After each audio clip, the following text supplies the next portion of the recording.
Hi, everybody. Really good to be with you. I met a guy the other day whose father was a mailman in Modesto, California. And nearly every day he would deliver science fiction magazines and comic books to this one house. And there was a young guy living in the house. He had just graduated from high school, and this kid would devour these magazines. But his mother was not pleased as punch. She wanted to get out of the house and get a job. And she said to the mailman, he's like a little boy still living at home. Well, that little boy grew up to be George Lucas, the founder of the amazing Star Wars empire, became a billionaire, and he uplifted lots of people around the world through his science fiction. So that science fiction episode was not an escape from life for him.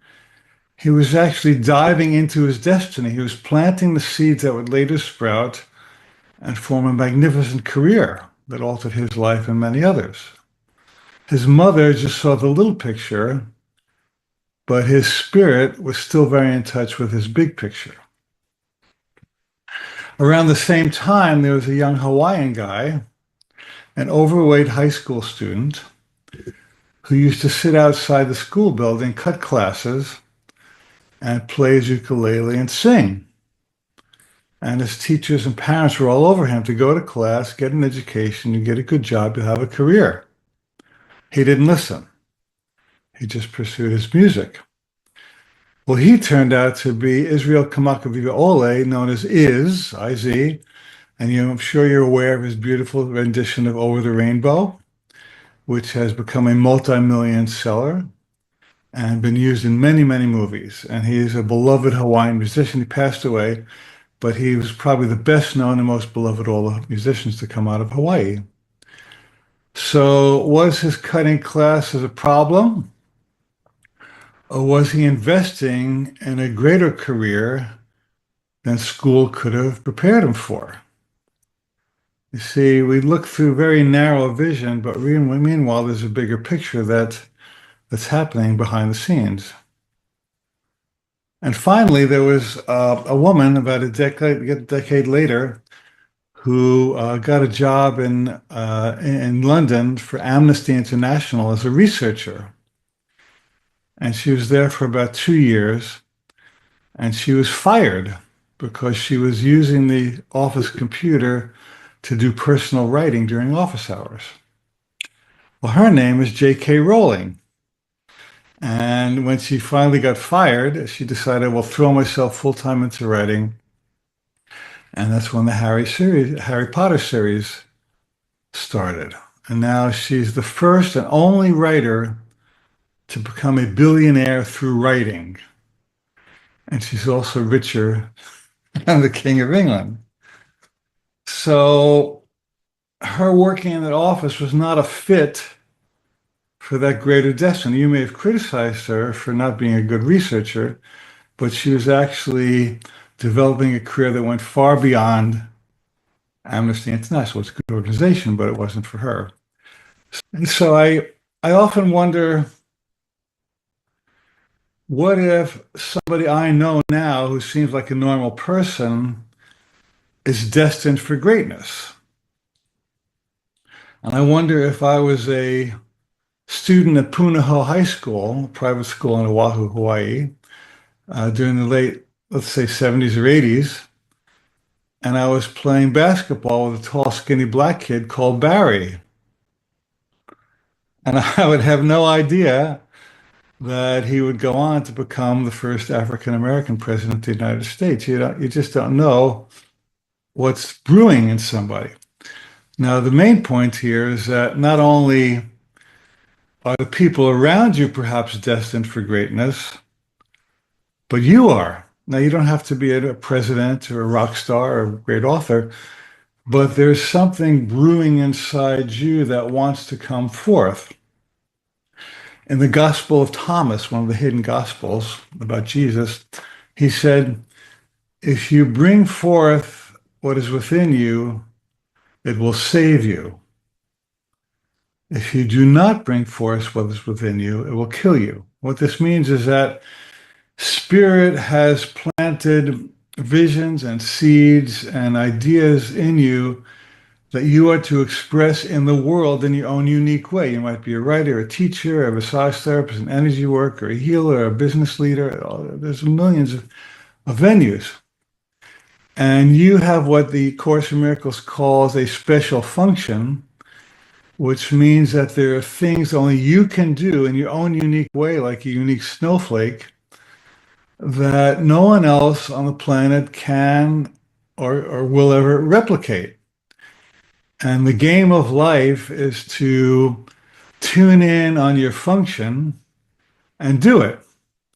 Now, the second part of that phrase, if you don't do it, it'll kill you. It means that when you repress or suppress what your joy wants to express, you become stifled and you become depressed or sick. And we get stuck when we don't live who we are. There's a famous Sufi parable about a poet who went to a doctor, and he had all kinds of itches and headaches and aches and pains. And the doctor asked him, "Have you recited your latest poem yet?" I said, "No, I haven't." The doctor said, "Well, would you please recite for me?" And he did. The doctor said, "How do you feel now?" He said, "A lot better." "Recite another poem." "A lot better." And he went through this healing process by allowing the chemistry of joy, the chemistry of passion exude from him. And in that process, he was healed. And a lot of New Age and metaphysical teachers say that all diseases are related to stress, and all stress is related to some kind of suppression of lack of self-expression. In fact, if you're depressed, the cure for depression is expression. And you'll notice that in both of those words, there's a pressing. So when you're depressed, you're pressing in on yourself. You're pushing against what wants to come forth. When you're expressing, you're allowing what's inside pressing out. And so when people tell me I'm depressed, I ask them, have you been expressing yourself? And usually they haven't. Either they haven't been expressing their talent, or they have a communication they're not expressed, or there's a relationship they need to clean up. And so it's impossible to be depressed and expressed at the same time. My friend Jerry Jampolsky, a wonderful Course in Miracles author, said that he used to get depressed, but then when he did, he would go out and volunteer somewhere. Because when the energy started moving outward, it stopped imploding. And so you can't be serving and helping and healing and depressed at the same time. It's impossible. There are two different frequencies: depression and self-involvement and worry and fear and guilt and anger. All those are, you're pushing against yourself. When you let it out, then miracles happen. Things happen around you. I used to, just out of college, I needed some money. So I got a job working in a shelter for what was then called retarded people. And my division was severely and profoundly retarded. That was the classification in those days. And it was a sheltered workshop. And I just did it for the money. I wasn't particularly interested in the work, but I found being there quite depressing. These people had IQs of a child under 2, and some of them just sat and drooled or banged on a table or, said nonsense syllables. I eventually decided to love them, and we had a great time together. But there was a time period when I was getting sick. I did not want to go to work every day. I found all kinds of ways to get out of work, and I did not want to be there. And I actually got sick, but I needed to stay in the job for 60 days to get the medical benefits to help me with the disease I got from being there. It's kind of a vicious cycle, isn't it? And what I really wanted to do was to write and to do music and to teach yoga. And so finally I went to the supervisor and said, look, I'm grateful for this job, but there are other things I want to do. So I gave her notice and I left. And that's when my career took off. That's when I started writing and teaching yoga and playing music. And the moment I left, I felt better, I need to tell you. And so I had to be true to where my passion was. I had to trust that what brought me joy was my right path. Now, a lot of us have it backwards. We think, well, the more I'm suffering, the more I'm doing God's will. Well, the more I'm sacrificing, the closer I am to heaven. It doesn't work that way. If you can just hook up the fact that your right path in life is deeply connected to where your most aliveness lives, then you got something going for you. Well, P.S., that organization hired a guy to replace me who was so much better with those clients. He loved being there. He showed up every day. He was great. I was stealing that guy's job from him by being in my wrong place. But when I went to my right place, I opened the door for him to be in his right place. So we're always being guided. And guidance equals joy. And guidance equals non-joy by recognizing this can't be it. Every opportunity, every decision in life is either this is it or it's not it. And it is that which brings me greater aliveness, and not it is that which deadens me or numbs me. And then we go on, as Thoreau explained, to live what he called lives of quiet desperation. So if you want to have fun with this, take a piece of paper and make 2 columns. And the left column, put a plus or the word enliven. And the right column, put a minus or deaden. That's the title of both of those categories.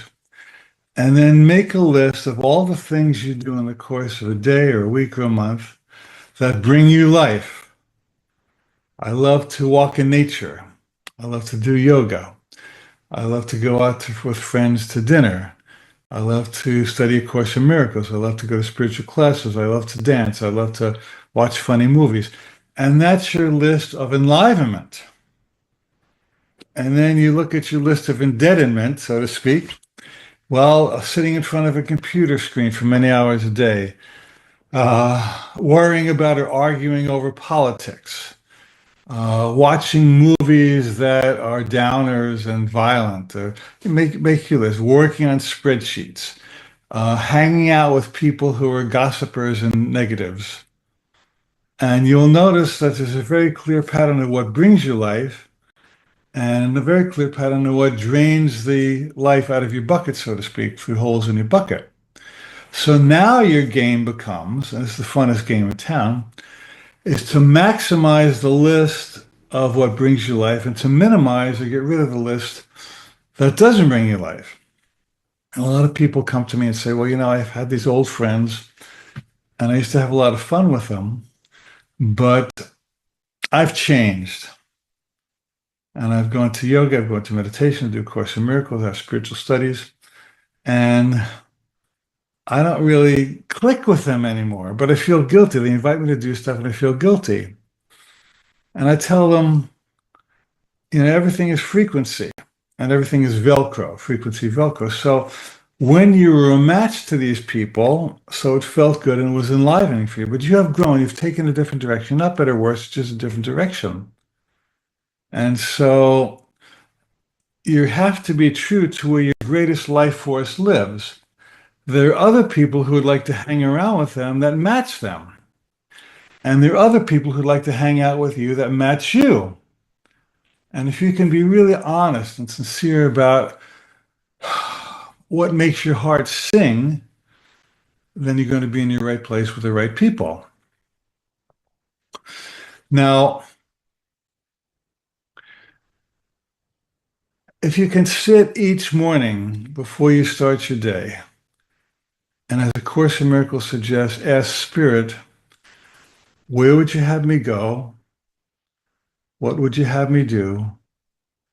And what would you have me say, and to whom? And say, I now open myself to the highest day I could possibly enjoy. And I like to envision rolling out a golden carpet.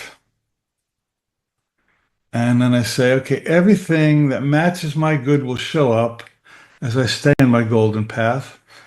And everything that does not match my good will not show up. In fact, I will be invisible to everything not good for me, and it will be invisible to me. And it's a great prayer. And when I say that prayer, I have wonderful days. And miracles happen, and the right people show up, and the right ideas show up, and new books come forth, and new programs come forth, and lots of people sign up for my programs. And it's like when I'm committed to my own golden carpet, and I stay on that rather than try to tread someone else's, then lots of good things happen. So every day there's a new golden carpet for you if you're willing to watch it. Now, last point is that when you start judging against yourself, that's where you get messed up.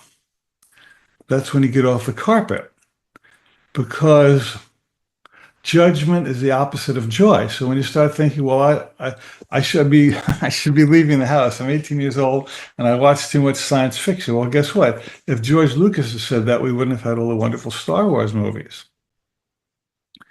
And you can't judge somebody else's path either. George Lucas's mother could not figure out what the heck he was doing with his life. It wasn't in her field of vision to understand it. So I was teaching a retreat one year, and it was just before bedtime, and I was sitting in the lobby, and there was this lady, one of our students, who was reading Emergency Magazine, True Stories of Ambulance Calls. I said to her, Josephine, how could you read stuff like this before you go to bed at night at a spiritual retreat? Wouldn't you like to step back from the world? She said, no. She said, I work on the rescue squad, and this gives me some really good ideas. This is enlivening to me. So from my ego judgment, that's dark stuff. But from her spirit's judgment, that's light stuff. So never assume that you can know or dictate someone else's joy path, because if they're on their path, they're on their path. Never allow someone else's dark judgments of your joy path to stifle or crimp you from living your path. If George Lucas had listened to his mother, the world would be a poorer place. And if Israel Kamavioli had listened to his teachers, we would have missed his music. If J.K. Rowling had stayed in that job and stifled herself from writing Harry Potter, wow, we would have missed all those wonderful books and movies. So bottom line is, you have a right path in life, and you may be on it more than you know. Even in spite of your judgments or the judgments of others, you may be planting seeds of greatness and fabulous success that you will see only when you cultivate them. But you have to be trusting and loving and accepting of yourself enough to cultivate them. Okay, well, it's a pretty good message today. I enjoyed. I get off on talking about what turns me on, and so hopefully, when I'm turned on, what I'm talking about, then you get turned on by listening, and even more important, you get turned on to what you love to talk about in your life. Okay, I guess that's it for today. Thanks for showing up, and we'll see you again soon.